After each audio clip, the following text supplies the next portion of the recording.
History made in the NPP following the election of Dr. Bawumia as the first Northern Muslim to lead the NPP since its establishment. We have details as President Akufo-Addo concedes the 2024 general election will not be easy for the NPP, charging the party to go all out and campaign vigorously for victory.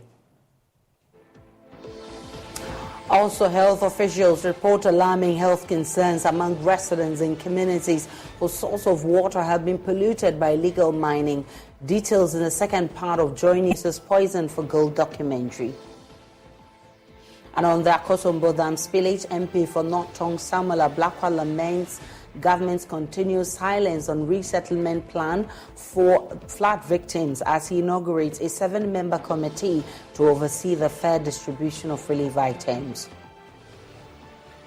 Good morning. Welcome to JoyNews Desk. My name is Aisha Ibrahim. Let's stay for details.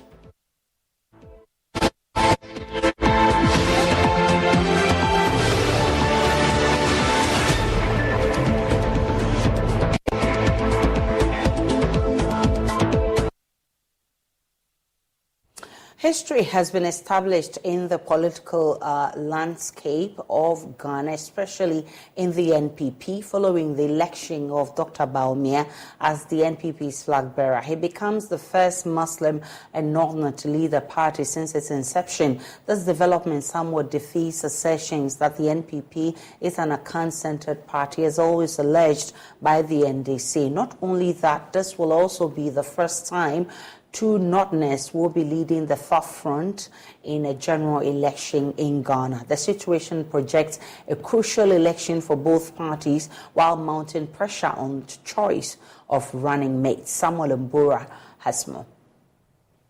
Dr. Mahmoud Bawumia is son of Alhaji Mumuni Bawumia, a key figure alongside SD Dombo and other influential northern politicians who together contributed to the formation of the NPP, establishing the Dankwa-Buzia Dombo tradition. While Dankwa and Buzia have previously led the NPP, Dr. Bawumia's ascent now represents the Dombos, symbolizing the northern presence in the party after becoming the first Northerner to lead the NPP. When the NDC goes to Volta region, they say to them, the NPP is an Akan party. Don't vote for them. Isn't that what they say? When they come to the north, they come here and they tell us MPP is a Kambonga party. Don't vote for them. Isn't that what they say? Bawumia, an accomplished economist, held various professional positions before entering into active partisan politics. But what prompted the choice of Dr. Mahmoud Bawumia as candidate Akufo-Addo's running mate? I wanted somebody from the north to partner me for the elections and then for the governance. He's also a very clever man, and I needed his brains to help me govern the country effectively. And he's an honest person. He speaks honestly to you. He's not one of those people who have to guess what they're trying to say. He will say what he has to say very directly, and I like that. Prominent NPP members, including Council of State member Ejiri Stanley Blankson and Ama Buzia, the sister of Ghana's first Prime Minister, K.A. Buzia, support the president's stance on Dr. Bawumia. I have worked with him for a while, and I can tell you, if there is a gratitude, and I said, look, the people called me that I should put my neck there, I would tell them that if it is for Bawumia, I would do. Not because he calls me mommy that flatters me, but all the qualities, because of my brother, I have a little bit of experience in politics. And all the qualities I look in a politician for. To me, Dr. Mahmoud Bawumia shares his vision of transforming the economy and calls for support from the NPP's rank and file. I have my own vision and my own priorities. Given the opportunity by you, the people of Ghana, to lead, I shall govern as my own man, with guidance from God Almighty. My vision is to build an inclusive, food self-sufficient, data-driven and systems-based nation that will fully participate in the global digital revolution to resolve our problems and also to usher in a golden age of benefits from our natural resources.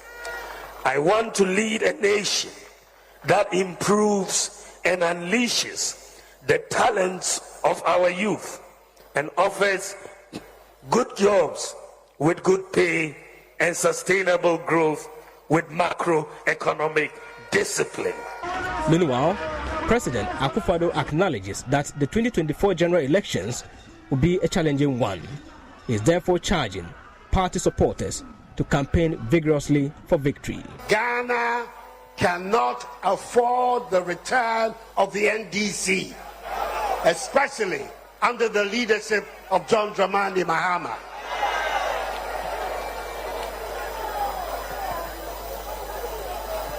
So let's all pull together. We have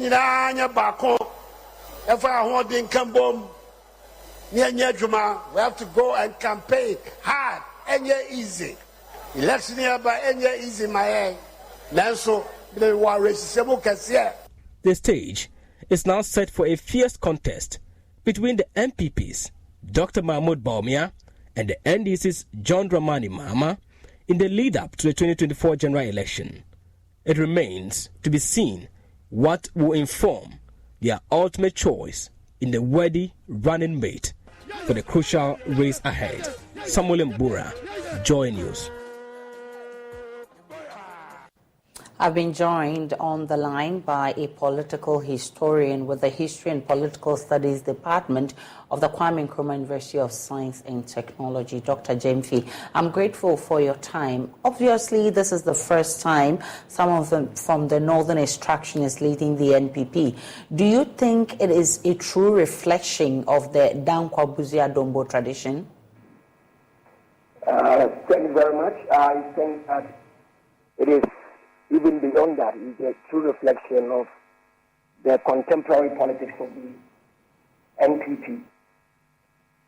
In the sense that the NPP, I believe, is beginning to see the need to go beyond Dankwa Buzia traditions to rather honor commitment, hard work, dedication, and actors who are interested in becoming viable candidates for their cause and possibly for the cause of the country. Yes, I believe you asked this question because of the historical tone of the NPP that at least was recalibrated in the 1990s. But we know that the cusp of its current victories and, if you like, failures came about with the United Party, which was the main opposition party in Ghana from 1957 onward until Ghana became a one-party state in the 1960s. At least we understand that the key actors, Buzia, and also the other actors that will emerge from Asante, the chief linguist of the Asante Henebab was Akutu, and the Northern People's Party, the Anglo Youth Organization, and the other groups from Ghana, the Tubulan Congress, and all the other groups coming together at least crystallized into a political party that would be national in character. Because if you look at our history and political party formation, you would realize that it was fundamentally about groups, ethnic-based, regional-based, and all that. And so when you look at the earlier groupings, like the Fanti Amembu Feku, or the Fanti Confederacy, and the other groups that will emerge, like Aboriginal Flag Protection Society in the earlier period in the struggle for independence, these groups were sometimes, sectionalist groups. This sometimes were two, if you like, elitist groups. Sometimes it was regional-based, ethnic-based, and had pockets of smaller interest that would, if you like, eventually culminate into broader, if you like, nationalist sentiment which will push for independence, especially from the 1940s, post-Second World War. So you realize that the need and the desire to look at political party formation from a national base became very significant. And that is why the UDCC touting itself as the first political party in its national character will be led by Power Grant and the other groups and all that. But these will translate into other groups over time. And these groups, as we all know, is what would eventually emerge into the NPP as we see today. But at least fundamentally, we have seen that there have been different groupings, different actors playing a part in the NPP struggle. But at least we have also realized that from the 1990s, it had had Albert Edubuahin leading, it had had Johnny Dukumkufo leading, and it had had President Akufo-Addo leading. These are Akan-based actors, if you like. And fundamentally, you would also realize that Kofi Abifebuya himself is an Akan-based actor. A political party that is national in character should be seen to consistently having some continuities and discontinuities. And this, in essence, rehashes the point that whilst it changes over time, all actors would have the opportunity. Please, can you hear me? Hello, can you hear me? Can you hear me? Heard. Professor Dujemfi, please go ahead. I can hear you. Right. So all actors that are involved would have the opportunity beyond time, so that we have seen in our contemporary history has been that it's largely driven and the action, even though we know that Asante is the political theater, or has been the political theater since its recalibration.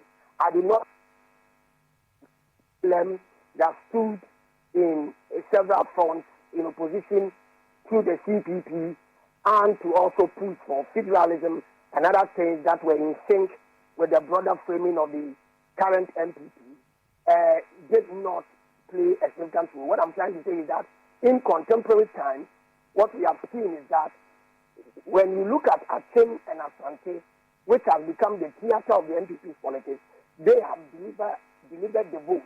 However, we've had major actors who have played a role within the NPP that were not necessarily, for example, becoming the running mate of President Kufuor, who become the first president of the NPP in its recalculated form in the 1990s. In 2000, first of all, a flag bearer in the 1990s, and in 2001 election, won again 2004, and then closed his government by 2008 with Ali Muhammad. Fundamentally, you see that the NPP navigating its course has worked with various actors, the Haruna Ishekus and all the other groups, some of them becoming, national actors in this regional formation. Its formation at the national level in terms of its executives has had different ethnicities playing significant roles. But the question its opponents, like the NDC and the others have asked, is that at least since Ali Muhammad losing the election at the primaries, that would there be a possibility that a northerner or someone of a northern extraction or outside of their Akan group be able to emerge as a flag bearer? For me, it is significant to have this conversation because the African-based politics historically has been ethnic, sectionalist. Though in Kenya, today it is there. The Leos, the Tikiyus, and all the various groups form parties around that. Sometimes there's sectionism. There is fight, internal wrangling, conflict all over the place in Kenya. It's an epitome of that. You look at the question at today, Rwanda, which is not only a miracle story, but a good government story, going through its own ethnic politics, right? if you look at Sierra Leone, and all that. So Africa has Cote d'Ivoire, former Ivory Coast, right? Has had its own, ethnic politics. And so you see ethnic politics driving the kind of politics that we see in Ghana. Give you an example. What was the impact, Professor Edu-Gyamfi, if there is any, in terms of political history? Yes. So in fact, the impact of ethnic politics is that it does not allow us to concentrate on individual actors based on their skills and capacity and what they can bring to the table. And so if the person even has capacity and does not belong to the major sector or the nucleus of the party, he or she loses possibly the opportunity of leading the party and leading the country to form a government. That is a negative aspect we find with ethnic politics. When a country, a political party goes beyond ethnocentric politics to look at politics from the sphere of development, what they seek to do is to rather reward hard work and to reward commitment and individuals who have the technocratic ability to deliver results for both their party and their state. And I think that all of these crystallizes in Dr. Mahmoud Bawumia. And I think my consistent narrative about him within the scheme of things is what has paid off to me within the thinking of the NPP. The NPP is beginning to demonstrate that it is willing to be able to break the eight and possibly form government in 2025. Having said that, it is not going to be an easy task. It will be an uphill one. And that's where I'm coming to. The bigger picture is the 2024 elections. In the northern region, we know over the period the NDC has cashed in massively until at least Dr. Bawumia came in to garner some votes for the NPP. How is it looking like in terms of the fortunes for two major political parties having two Northerners leading the forefront? Even though we talk about, regional base and all the other, bases we try to shy off in terms of their extraction, the reality of the matter is that these two gentlemen are gentlemen indeed. They are highly diplomatic. They do not speak off the cuff. And so they are, even if it was from different extraction, even within the northern and upper regions, what you realize is that hard work is what is going to pay off. And since the inclusion of Dr. Mahmoud Bawumia, indeed, we have systematically tried to open the windows, the portals, the gates, and the access points of the NPP for it to be able, first of all, to embrace others in addition to their own philosophy, and also to allow the state actors and individuals, as much the citizenry, to appreciate the fact that they can have a future in the NPP. That's a message he communicates even in his speech. On the day of election, on Saturday. So fundamentally, this is what is added to the NPP. He's brought in the northern and the upper region votes. He's also been able to bring in additional Zongo votes. He's been able to bring in a lot of intellectuals hitherto who and were kind of becoming skeptical about the NPP.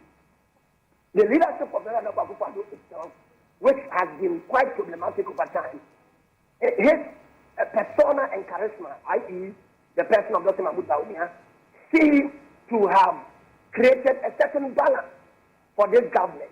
Indeed, admittedly, he is the one who speaks on Saturday to say that he shares the sentiment of the young men who went to demonstrate and showed their misgiving about the government and the economic moves.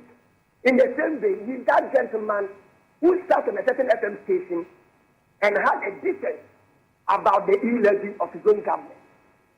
Come to the table with beyond bringing in the ethnic extraction votes, the Zongo votes and all that. He comes with a certain sense of truth. He's not an angel anyway. If angels were found on earth, you will find some corruption with them. Having said that, he he also contests with an equally smart politician in the person of the former president, Mahama, who indeed was demonized and has almost become a saint with the current abysmal performance of the MPP. It is going to be based on politics of issues, I guess. If any of them decide to go into the realm of insult, the realm of disregard of what their individual governments have contributed historically, and rather concentrate on their ethnic extraction, they will be misfiring. Because these two gentlemen have a certain sense of history that is quintessential Ghana's intellectual and social construct. One last thing, Prof. One last thing, Prof. I know the regional balance thing plays a critical role, and that really will come to play in the choice of a running mate. For you, what will be the best regional balance in terms of choosing a running mate for these two parties who have Northerners leading? It will be exciting to have two Asante men or two Asante women or two Akan, men or women join it. Not necessarily to create a balance, but we have seen historically, as I said, Asante has been the theatre for the political theatre for the MPP. They've been consistent with Akufo-Addo from 2012. He lost 2016. He lost even though and then 2016.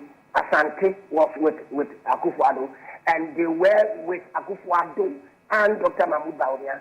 They were with Akufo-Addo, Dr. Mahmoud Bawumia, and the MPP.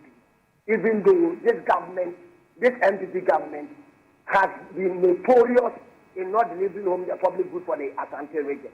Having said that, it is clear that if they choose someone from Asante, it will be a difficult fight for the NDC.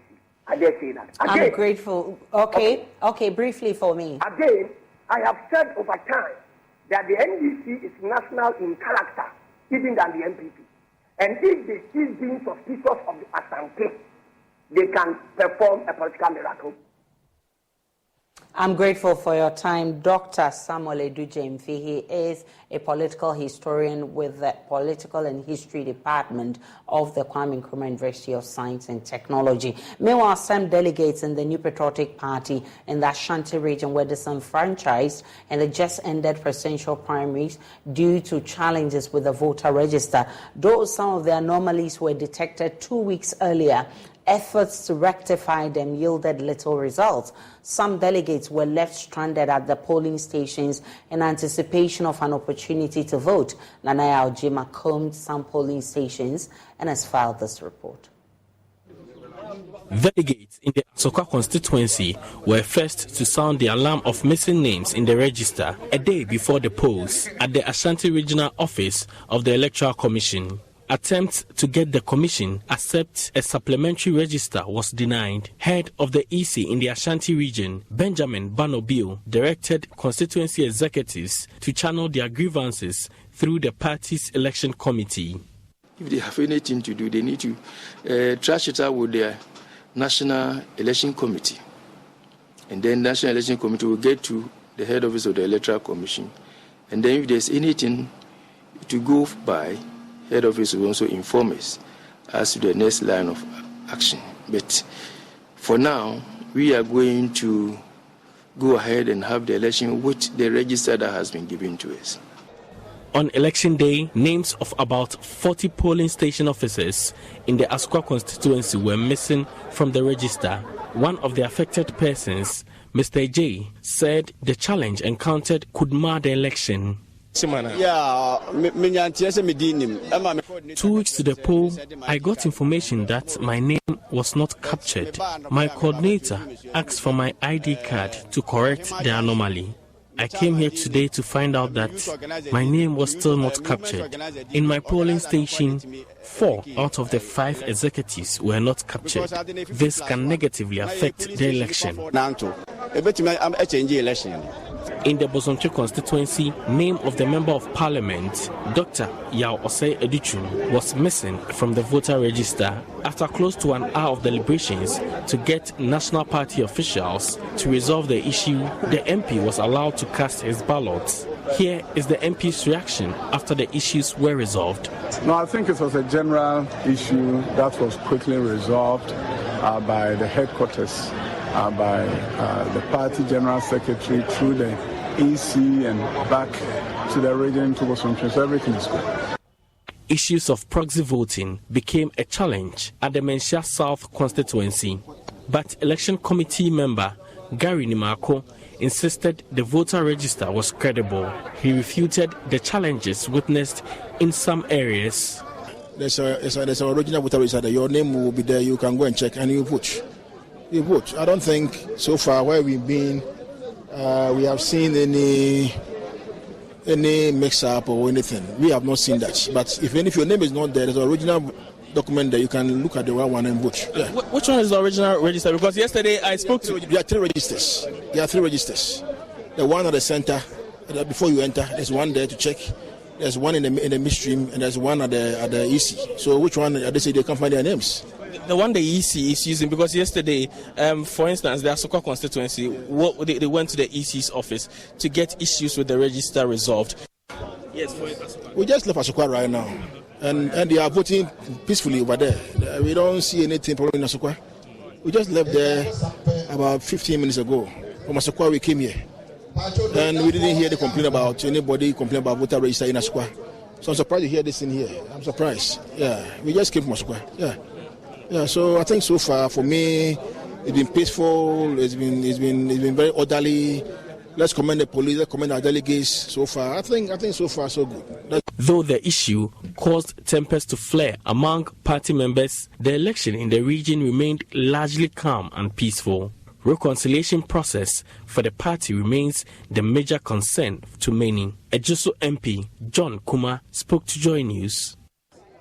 We are very hopeful that the leadership of the party and the government will come together to resolve all the disagreements that we observed during the campaign.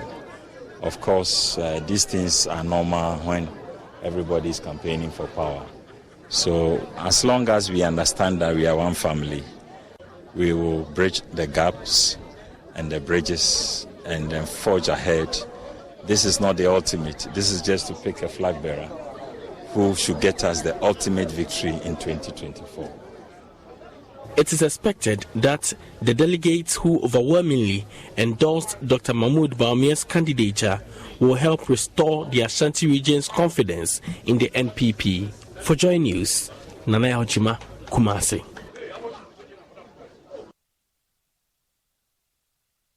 Let's take you now to the Upper West region, where correspondent Rafiq Salam gives a wrap of how expectations of some delegates were dashed at the end of the polls in the Wa constituency. Out of a total of 6,275 delegates that took part in the election in the Upper West region, majority of them, comprising of 1,017, were stationed here at the Wa Technical Institute.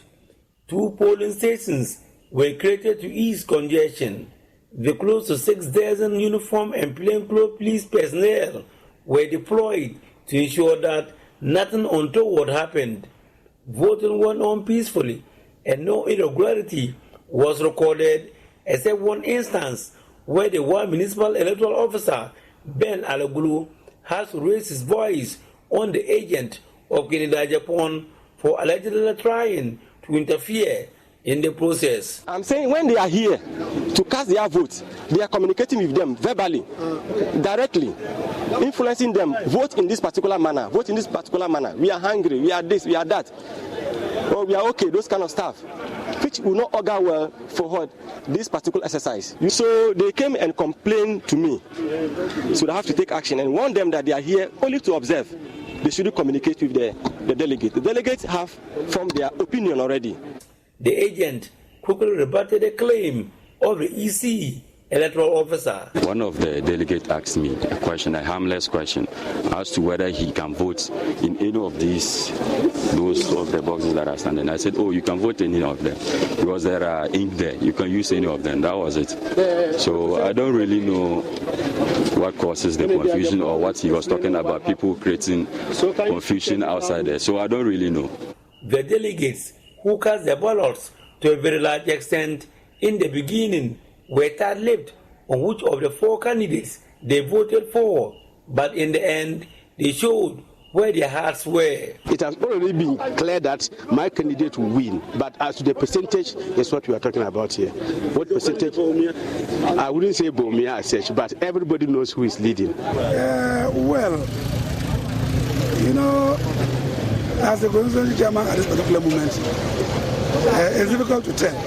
But from the look of things, I don't know. You can't tell, but you can see that since the vice president will be on the top.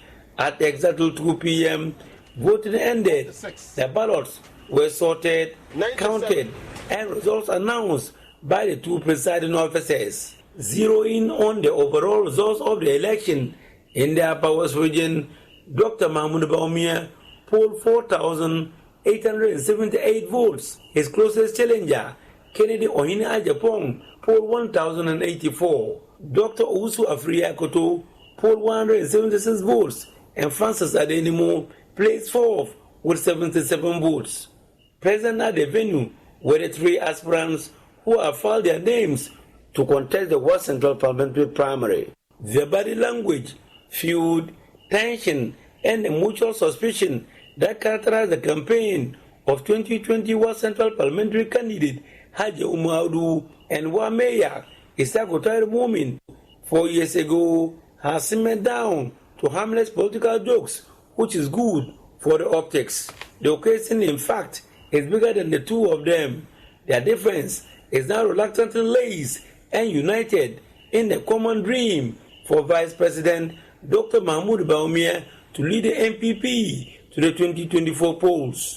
This is just the beginning of what is going to happen at the polls, 2024 polls, because I'm sure the signal that is being sent is very clear to our opponents that arrangements are put in place. We are poised on the ground.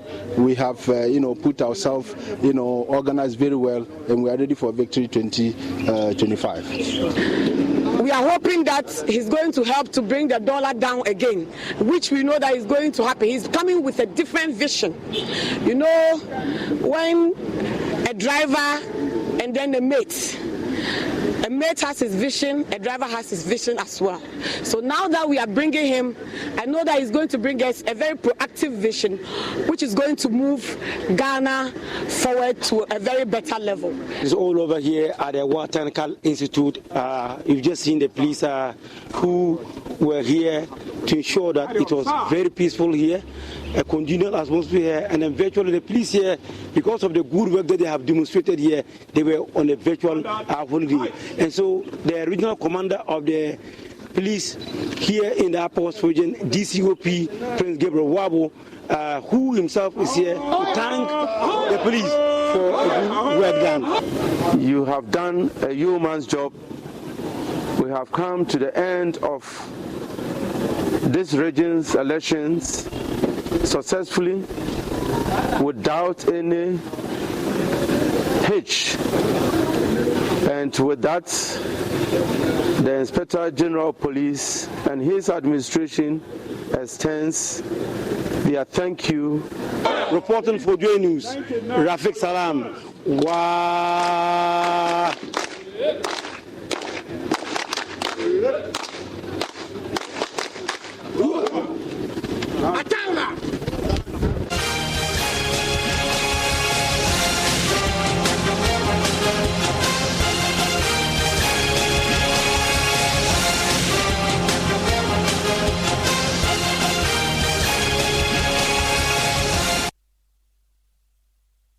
Away from politics, tests conducted by health officials have revealed alarming levels of heavy metals in rivers and water bodies in parts of the Ashanti region.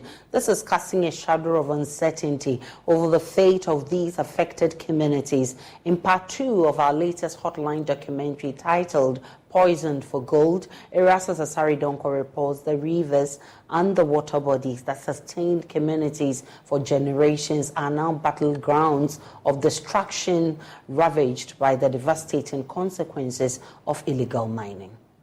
The milky brown color of the rivers and streams flowing across the country indicate suspended particles, including poisonous heavy metals. 2 years ago, residents of Ewusiejo in the Ahanta West district of the Western region were drinking the polluted water, but soon they started experiencing strange afflictions, as recounted by Theodora Yamwa, a nurse in charge of the town's CHIPS compound. Some of them came here with frequent urinating and also burning sensation when they are urinating, and also some came with skin rashes. We fetched samples from the Tano, Brim, Butre, Ofin, Enuru, Ankobra, Pra, and other polluted sources of water to be tested for heavy metals at the Sheath Laboratory of the KNUST's Chemistry Department. After a week of testing, the results were in. For standard's sake, we use the World Health Organization standards. The World Health Organization pegs the acceptable standard for arsenic at 0.0050 milligrams per liter, while the US and Ghana pegs it at 0.010 milligram per liter. The Oda, Brim, Pra, Ankobra, Enuru, Ofin, Ashre, Butre, Subri, and Tano registered between 0.216 and 0.444 milligrams per liter, which is 0.434 milligrams higher than acceptable levels. This is 20.6 to 55.6% higher than acceptable levels in water using the American and Ghanaian standards. Dr. Eugene Ansa explains the test results. All these water samples that are coming from our water bodies in Ghana were found to be acidic in nature, that is having a pH less than 7. It means that it has got a corrosive effect, and whenever you drink it, you have irritations in the throat. Drinking waters are expected to be neutral. In terms of toxic metals, lead was ranked as the highest toxic metal present in all these water samples. And should anybody drink this water or even swim in these waters, then they are exposed to high levels of lead. The other metals include chromium, cadmium, and arsenic, and all these samples could not pass the quality standards.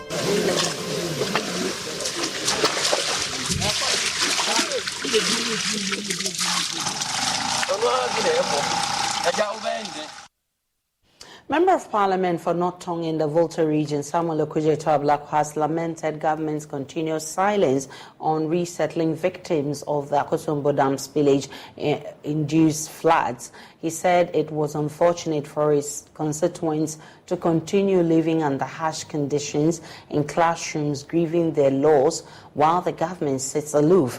He also questioned the Volta River Authority for showing reluctance in compensating the victims who have lost their livelihoods, investments, and properties to the floods. Mr. Ablakwa was speaking at the inauguration ceremony of a 7-member Accountability Council tasked to ensure equitable distribution of relief items received by the Office of the MP and the resettlement of the victims. I'm not hearing anything about compensation. Apart from the need to relocate people out of the schools, people have lost everything they have worked for their entire life. Their farms, their livestock, their fish ponds, their shops, everything is gone. Electronic appliances, gadgets, everything. Why is the VRA silent on compensation? Why have they not asked us community leaders to submit the data, the evidence, and the documentation which we possess on what has been lost? Please, people should not think that they can create this man-made disaster and get away with it. I want to thank the Speaker of Parliament and colleagues in Parliament who have rallied behind us after I delivered my statement last week, and the Speaker has ruled in very clear terms that there will be a parliamentary inquiry into this whole disaster. Because in 2010, when you look at the record, the water levels were much higher than this year. And yet the spillage that was done in a very controlled, professional manner. We didn't see this level of destruction and devastation.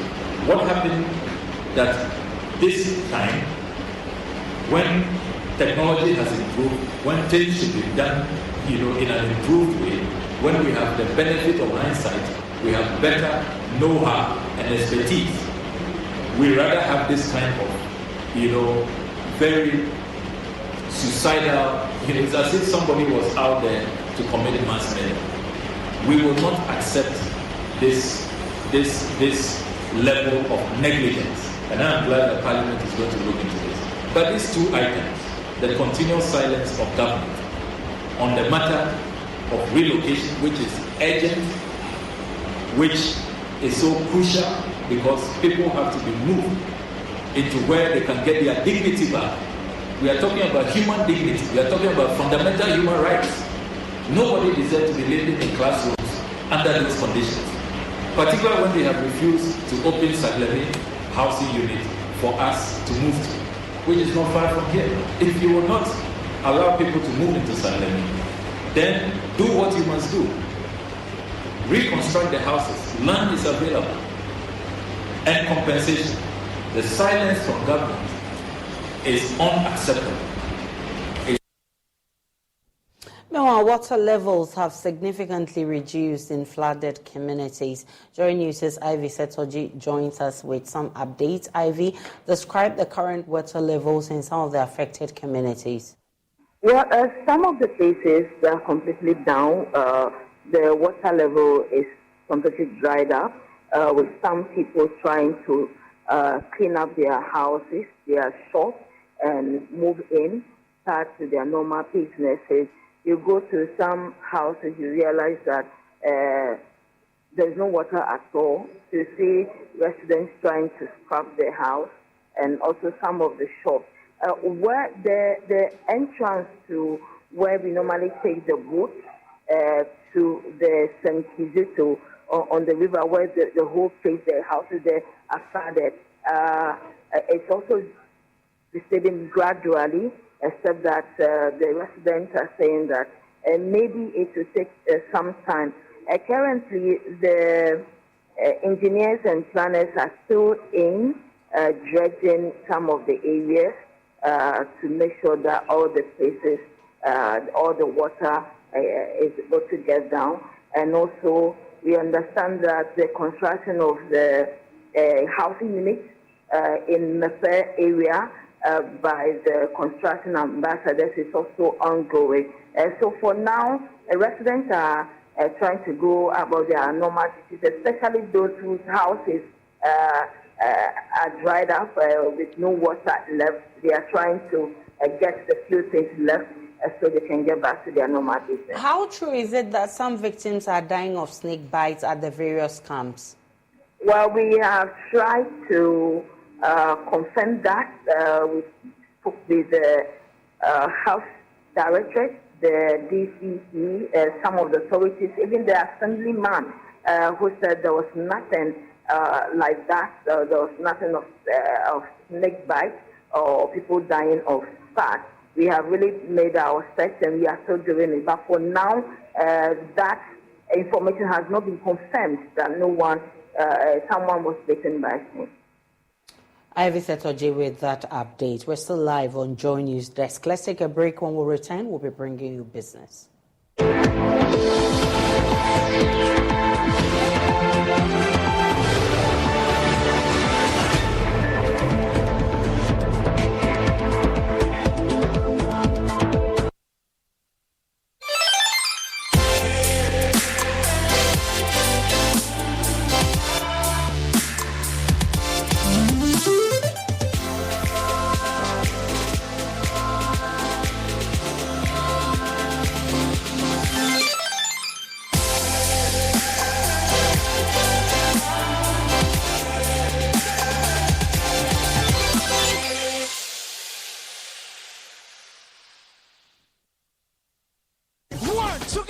Let's go, say hello, with everybody for you.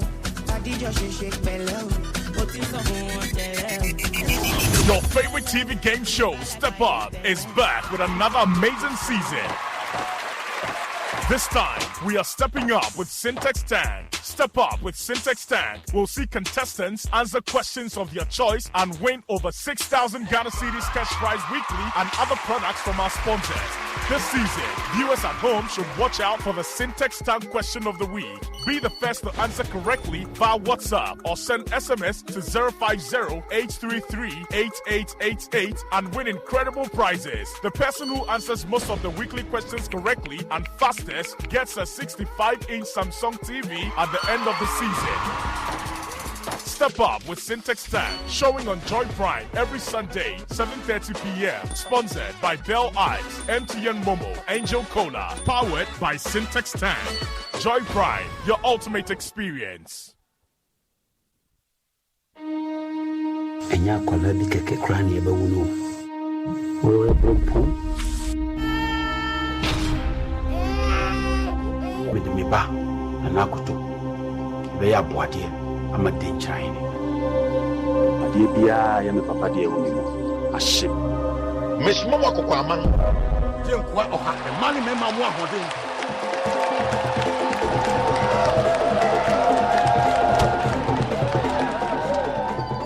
It's not so no ye bementi. Mfamenge she. Me say, me tono. Inga ho. Depend on who ade fe no do.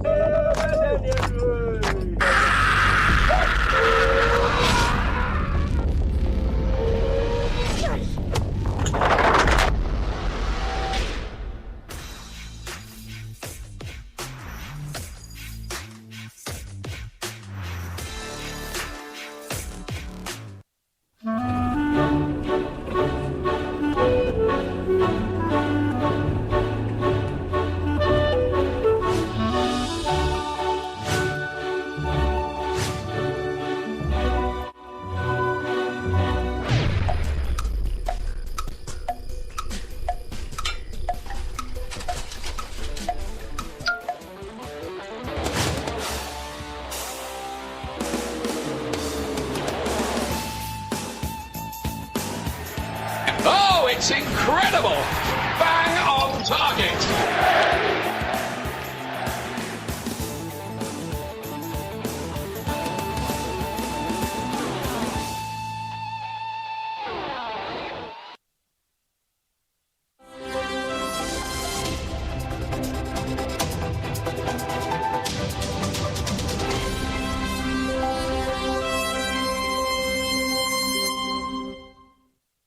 Hi, good morning. Welcome to Business. My name is Darryl Kwao. The Association of Ghana Apparel Manufacturers have expressed concern about high taxes in export facilitation of garments. According to President of the Association, Nura Salifu, this is taking a toll on operations. She's calling on the Exim Bank to support the association in its quest to take advantage of the African Continental Free Trade Agreement. Nura Salifu spoke to Joy Business at the launch of an action plan by garment manufacturers. Ghana's textile industry is mainly concerned with the production of fabrics for use by the garment industry and also for the export market. The subsector is predominantly cotton-based, although the production of man-made fibers is also undertaken on a small scale. President for the association, Nura Salifu, said the association's partnership with the International Labour Organization would bring about transformative change for the industry. She called for more financial support to expand their operations. This is one of the industries that has the potential to employ a lot of young people and to train a lot of the young people who may have a skill in the industry or may not have a skill, simply because our training timelines are between 3 to 6 months.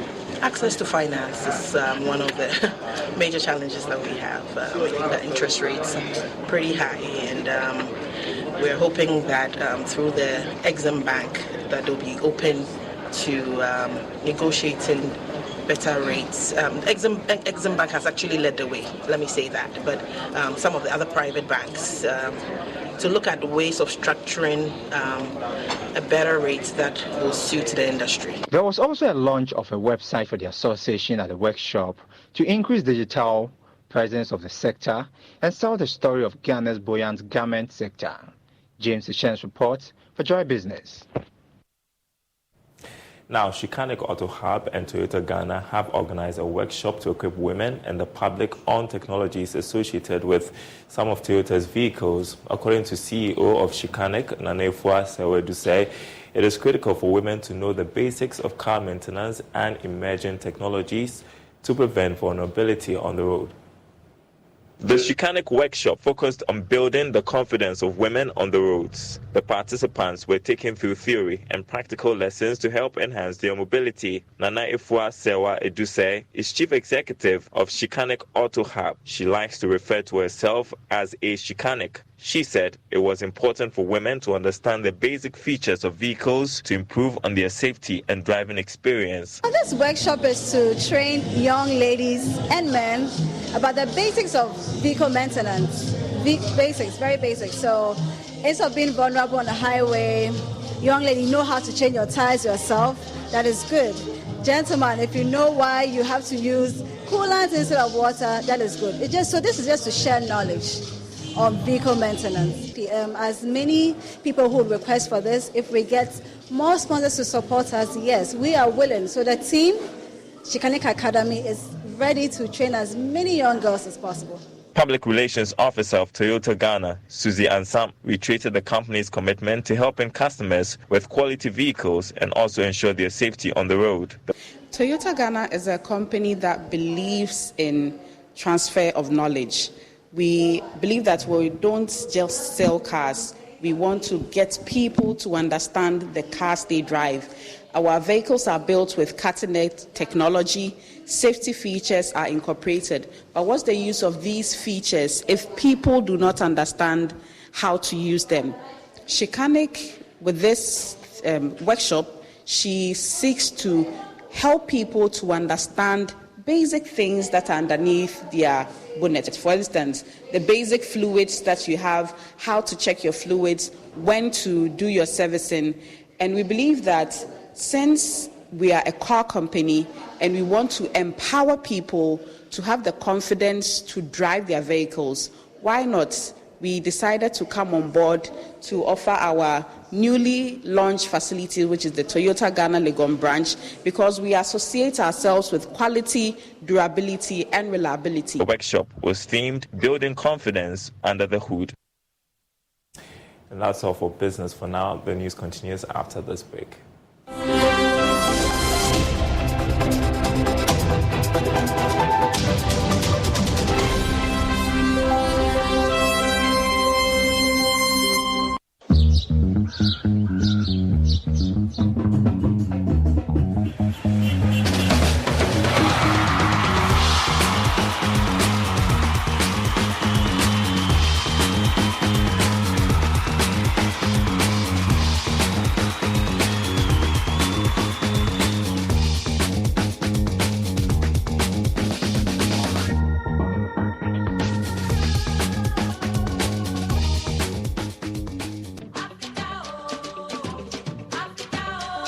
Prepare for an exhilarating experience at the main fair of the 2023 EcoBank JoyNews Habitat Fair. Join us at the Accra International Conference Center from Thursday, November 23rd to Sunday, November 26th, 2023.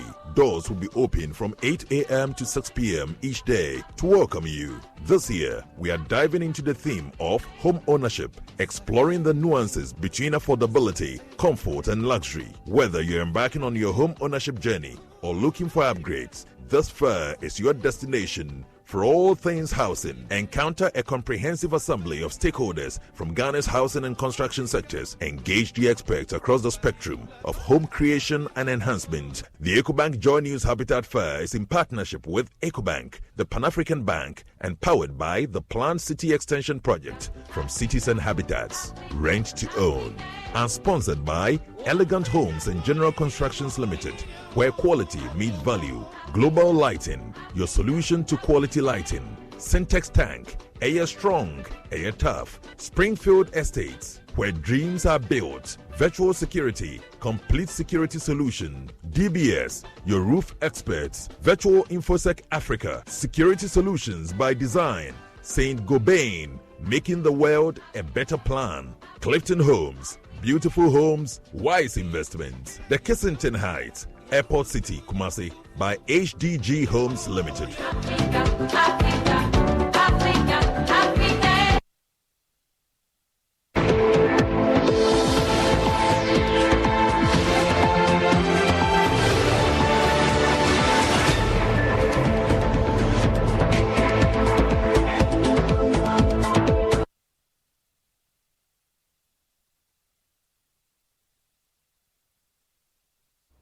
The Katamanto market in Accra is a hub for second-hand clothing, popularly known as Obroniwewu.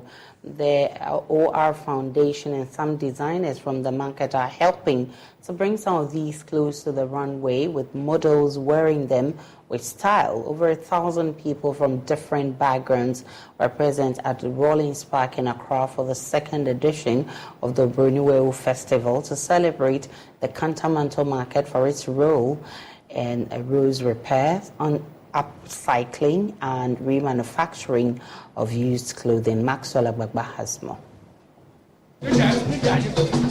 Welcome to the Rollins Park, where scores of models graced the runway with elegance and style.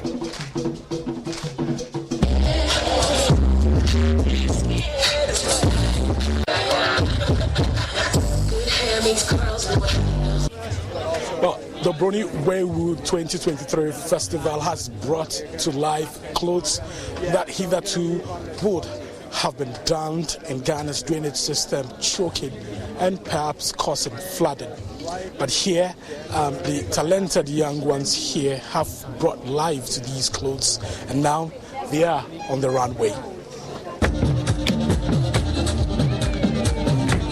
What makes this event truly captivating is the fact that these models are adorned in unique designs crafted from second-hand clothes popularly known as Obroniwewu.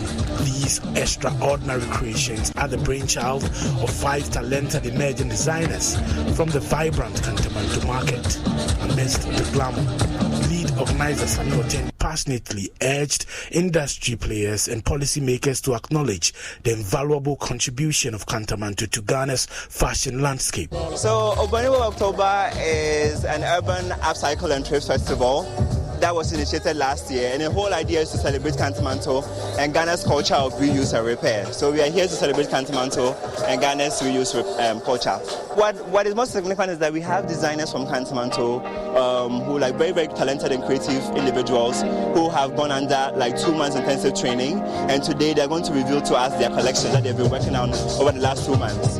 Fashion entrepreneur, stylist, and member of the Obroniwewu School, Neil Davis, says there's no reason why the creations from Kantamanto's talented designers can't shine on the global runway.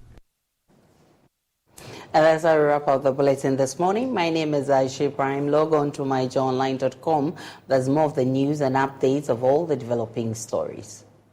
See you again.